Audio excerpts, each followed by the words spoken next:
Hey, what's going on, guys? It's me, Aiden, from Cartoon Apocalypse, and welcome back to another Owl House video. Now, this is a video that I've been wanting to make for a while now. I just never got around to it because of things that have come up.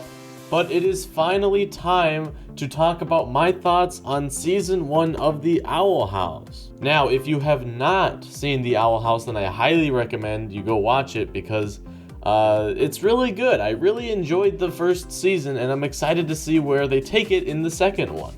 Now, starting out, we had really high hopes for this show, as well as Amphibia, because they were sort of airing around the same time. They were announced at the same time.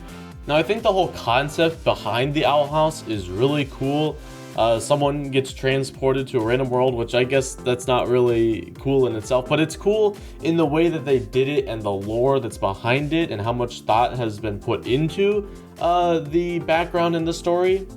Now, with that being said, I will say that this first season did surprise me a little bit in the fact that we didn't actually get as much done as I was expecting.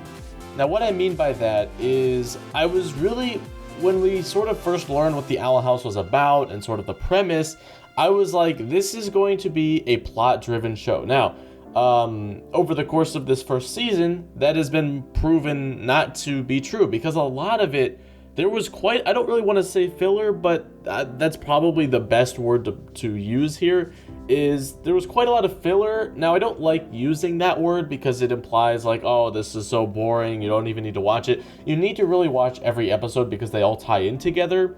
But as far as story goes, there was definitely some episodes where it was not focused on developing the story and the plot and the lore. It was more of just, Luce hanging out with her friends, just having a fun time, right? Now, there's nothing wrong with those kind of episodes. I mean, they were all very enjoyable and written very well. I'm just saying it was in a different direction from what I was expecting the show to take.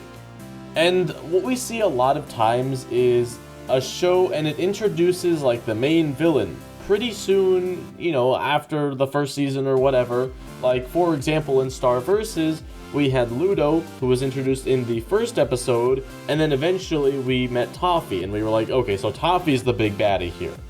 My point being is we usually find out who the main villain of a particular show is going to be relatively soon after the first season starts. And for me personally, I remember talking about this in videos that I've made before on the Owl House.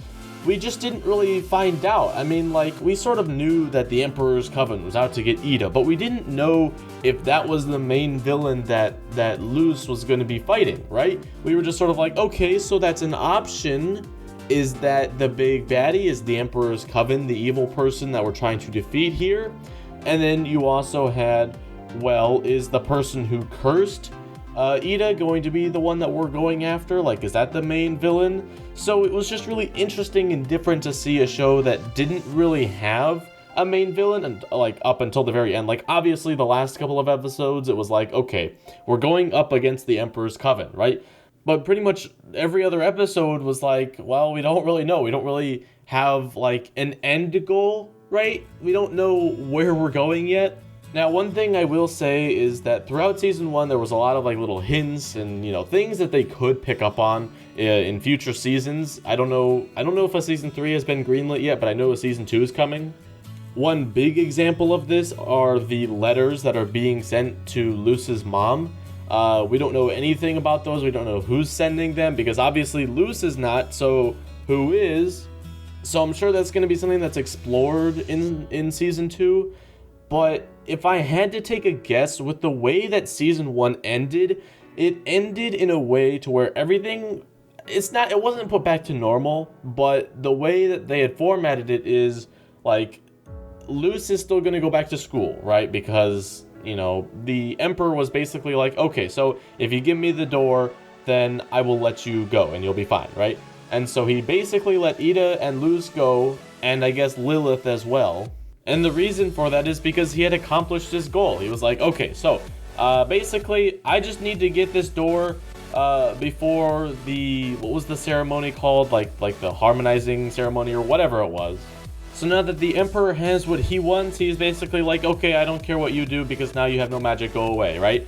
So everything is essentially back to normal, aside from like Ida and Lilith probably not having magic.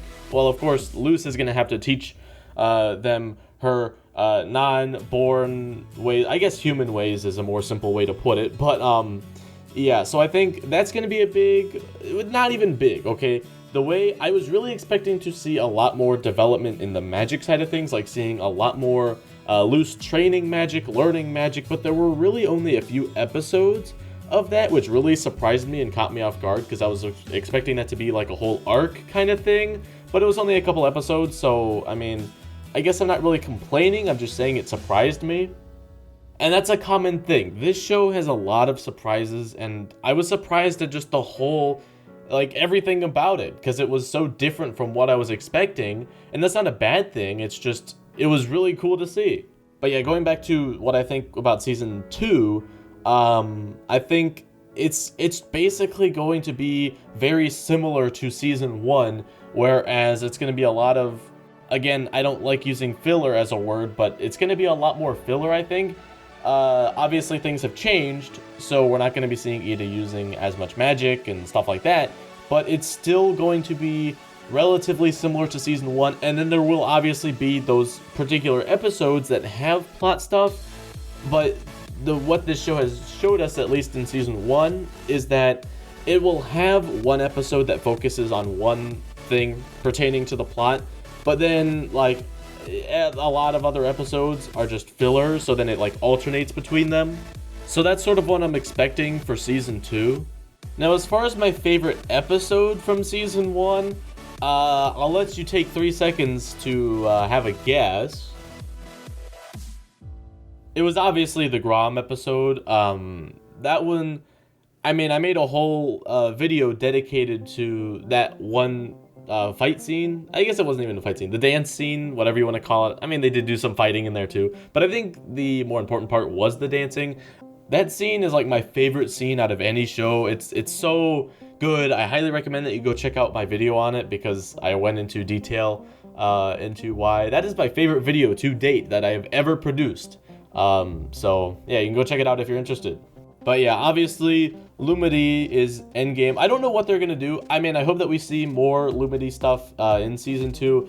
Obviously, the fandom absolutely loves it, and whenever Dana Terrence goes on Twitter and talks about something like, hey, what do you want in the Owl House? Like, everybody's like, Lumity, it's hilarious, and I love it. So if I had to change one thing about the Owl House, I think the one thing that I would change would probably be to include a little bit more plot. I feel like this show has a lot of potential to have more plot. They just chose not to go that route, which is perfectly fine. Like, a show with the filler per se is, it's still fun to watch and enjoyable, but I guess I personally prefer, like, plot related episodes over filler. So I mean, that's just my personal preference, and so that's probably what I would change. I don't know exactly what I would do with more plot, like what plot lines I would include. I would probably just have more like focus on Luz actually learning magic, and then more moments like her developing her relationship with Amity. Although we did see quite a few episodes with that. I was a little bit disappointed that Grom was so close to the end of the season and we didn't really get to see much Lumity development. So that's something that I'm really looking forward to in Season 2. But yeah, that's the one thing that I would change about the Owl House if I had the power to.